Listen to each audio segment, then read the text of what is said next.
Good day guys, I'm Engineer Alan Ray. Ngayon, ituturo ko kung paano mag-compute ng dami ng hollow blocks o concrete hollow blocks na kakailanganin para sa isang pader. Napaka-importante nitong sa paggawa, lalo na sa pag-estimate natin sa isang construction project.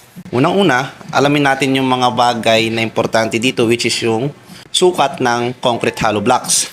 Ang karaniwang sukat ng concrete hollow blocks is 40 cm by 20 cm. So, i-convert natin siya. Gawin nating 0.4 meters by 0.2 meters. After natin makuha yon, kunin natin ang area ng CHB or yung concrete hollow blocks. So, ipag-multiply lang natin. 0.4 times 0.2, ang makukuha natin ay 0.08. So, ibig sabihin, bawat isang peraso ng CHB ay meron itong 0.08 square meters.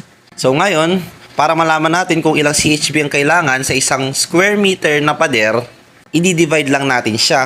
So, 1 square meter, divide mo sa 0.08, ang makukuha natin ay 12.5.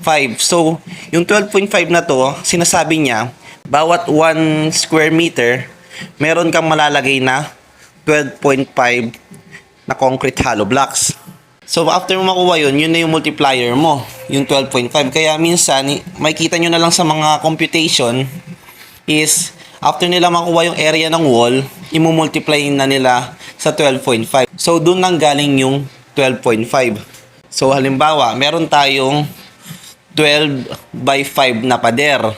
So, una natin gagawin, i-multiply natin 12 times 5. Kung makukuha mo, ang square meter ng pader is 60. After mong makuha yung 60, i-multiply natin siya sa 12.5. Kasi nga, 12.5 concrete hollow blocks per 1 square meter. So, 60 times 12.5, ang makukuha mo is 750 peraso ng CHB. So, ayun lang. So, tandaan lang natin, laging i-check ang sukat ng CHB na gagamitin. Kung standard na 40 by 20 cm ang sukat, i-multiply lang ang area ng pader sa 12.5. So, depende pa yun kung anong sukat ng concrete hollow blocks. Pero kasi nga, ang karaniwang ginagamit natin dito is 40 by 20 cm. So, kaya natin ginagamit yung 12.5 na multiplier. So, ganun lang kadali ang explanation kung saan nanggaling yung 12.5. So, pag nagko-compute din kayo nito, magdagdag din tayo ng 10% para sa mga basag o wastage.